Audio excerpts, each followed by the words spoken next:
The 2024 AFL trade period is finishing very soon, but there's a lot to get done in the next couple of days. So much so that the Fox Footy podcast has got the upgrade to Studio One ahead of deadline day. Ben Waterworth with you alongside David Skeeter-Zeta, Will Faulkner on debut, and of course the triple All-Australian and star St Kilda AFLW coach Nick Del Santo. Hello, Del. Hello. Saints are looking nice in the top 8 there. We are. I think we're just in there as it currently stands. Got a little bit of work to do. It's going to get harder from here. It will be a very tough run home in the AFLW. Our attention turns to the trade period, Skeeter.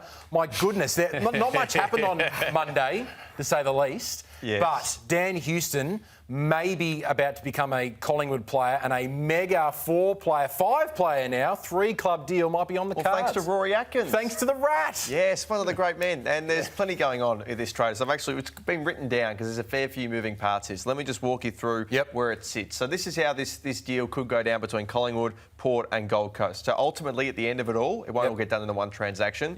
Collingwood would get Dan Houston and some picks in the 50s that they'll then try and turn into picks in the 40s.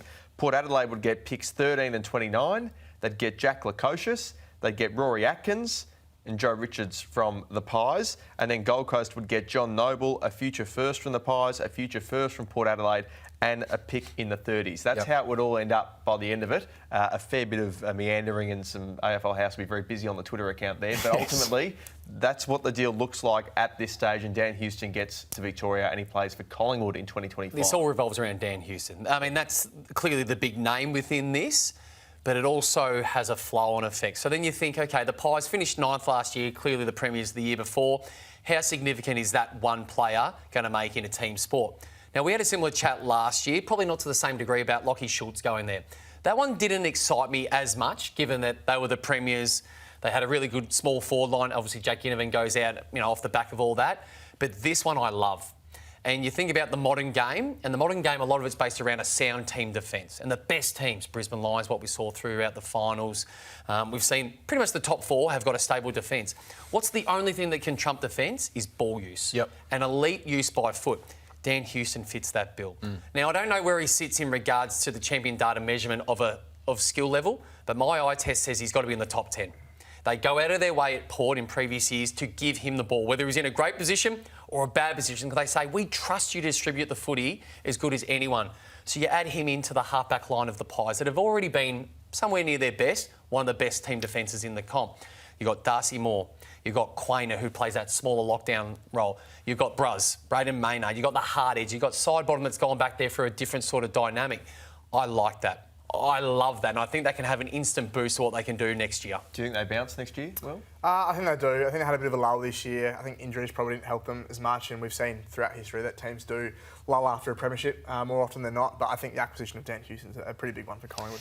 Just from Dan Houston's perspective, because he has probably been not only the centrepiece to this deal, but probably the centrepiece of the trade period so far, Dale. Put us in the position of Dan Houston, who is seeing all these reports flying around. He's probably getting, from the horse's mouth in terms of from his management, who's communicating with him as well.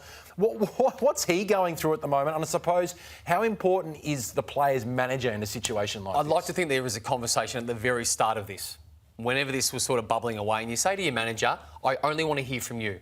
You tell me the truth. If I've got a question, I just need the honest answer. Don't worry about reading the paper. Don't worry about watching the news. I just need it from you, because I know at least it's coming from a direct source. I mean, he'll be having sleepless nights. You think about the impact that it has, where he plays his football and his best football, but he moves state, so it actually changes his life to a certain degree. So it's an ultra-important piece, and that's taking out the money side of it. So absolutely there's uncertainty, which causes anxiousness. It has a flow-on effect to other parts of your life.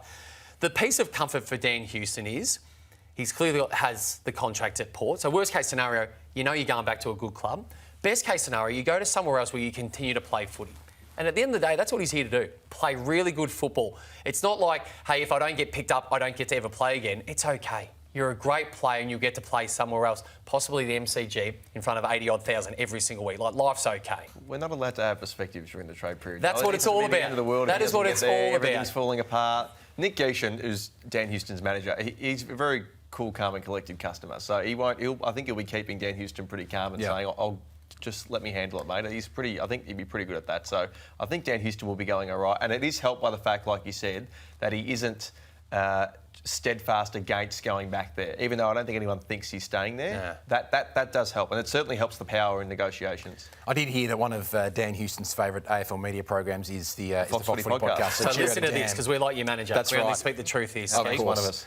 So we mentioned that deal just then. Pick 13 will be trading hands from that perspective. But will this pick 13 from Gold Coast has been probably the most prized draft selection up for grabs during this trade period, and a lot of clubs wanted to get their hands on this selection. I can't remember anything like it. There's 7 clubs officially in the race for pick 7. Obviously, we know now that it's probably more than likely heading towards Collingwood and then via Port Adelaide as well. But all of the Hawks, the Saints, North Melbourne, Sydney threw their hat in the ring, the Bulldogs, and then the West Coast, pending a few negotiations with Tom Barrass. They said they were also in the running for it. I haven't seen anything like it. I'll tell you what, Dow, North's future first-round pick and then some offered for Gold Coast pick 13. That's a pretty hard deal to turn down. Yeah, true. Only good players get picked at 13. That's the other piece. There it is. I think it was Patrick Cripps. I think Cripps was 13. No, I was referring to Patrick Cripps.